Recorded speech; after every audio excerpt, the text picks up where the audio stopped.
So Keirsten, you're at my drive-through office here in Kinnelon. Yes. It's very nice. So we're practicing safe emotional distancing and we're Social.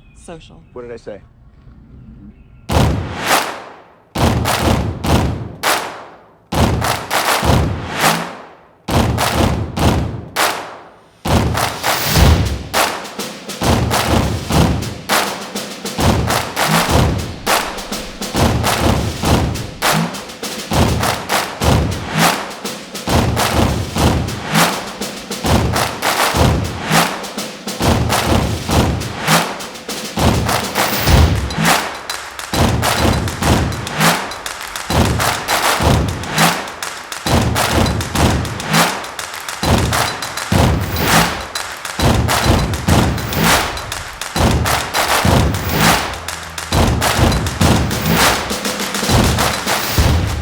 So anyway, this is the thing. So you're doing something I've been trying to do professionally where I loan out GoPro cameras to people to encourage them to blog.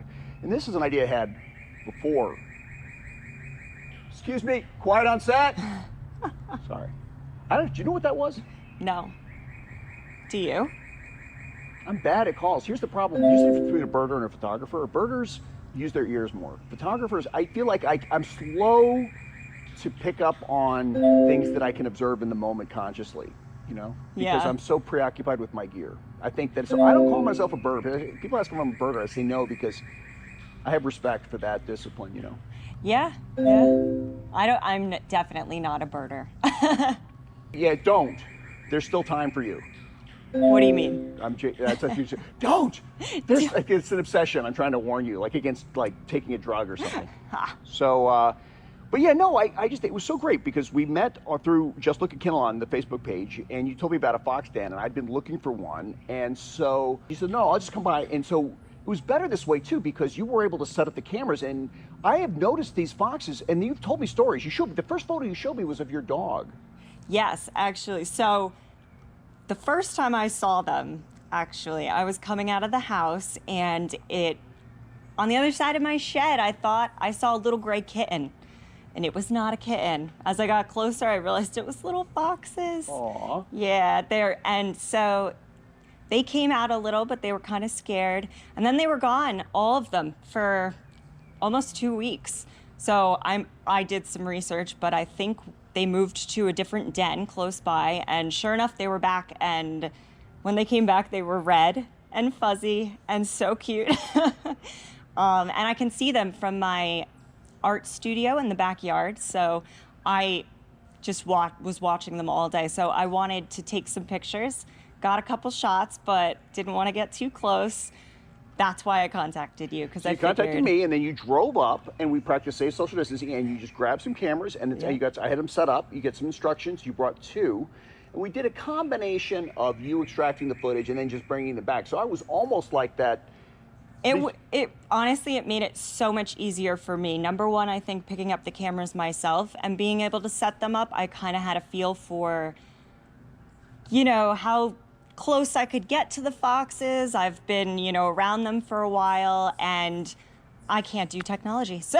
Yeah, and I could have scared them off because you know their behaviors, and you can imitate. We talked about how to imitate behaviors you're already used to. Right. And what was funny too, by the way, the picture of the dog actually struck me is because the foxes were sort of ignoring it, and your dog didn't look vicious. And you tell me, your dog wanted to play. Oh, he's a sweetheart. He wants to play with everything, but he's also very submissive. He's not aggressive at all, and he actually takes cues from other animals and people, and he's very gentle. So when I saw him getting close, I was like, let's just see what happens. Right, but what was interesting is the fox didn't look like the vixen didn't look like she was taunting him. She was just like, she could tell. They both came pretty close to each other, kind of just sniffed each other out. We won't say that necessarily that we know they were friends, but they were not threatened by each other, is the point. No, not at all. Yeah, I thought that was neat. Yeah. I thought it's just neat the way that they can communicate with them. And I think to some level, I think they're communicating, because I notice this too. Like if I'm out with my camera and people come by to talk, or they are, oh, should be quiet. I was like, no, come on through, because usually, I'm in North Jersey, I'm in Kennelon, so the animals know we're here, and when I give them the focused attention that a photographer does, it can intimidate them because it's like they can sense this notion that when I move, you move, like the song or whatever, but it's like they can tell that they're responding to your movements, whereas if you come in and talk to me, and then they start acting normal, oh, he's just talking to the nice lady, and so, and anyway, my point is that the way you placed the cameras was brilliant because I don't think you scared them. They did notice it. You said you didn't. So they did notice me at first, but I kind of know when they're in their den and what the times of day that they come out. It's so not like the first time they've seen you. No, and I go in that garage all the time, so I just walked by, clipped it to the fence. You said they didn't notice the camera, and then you said they did. You saw some footage where they had. Yes. Yeah, after it had been up for a couple days, I left it there because I figured let them get used to it.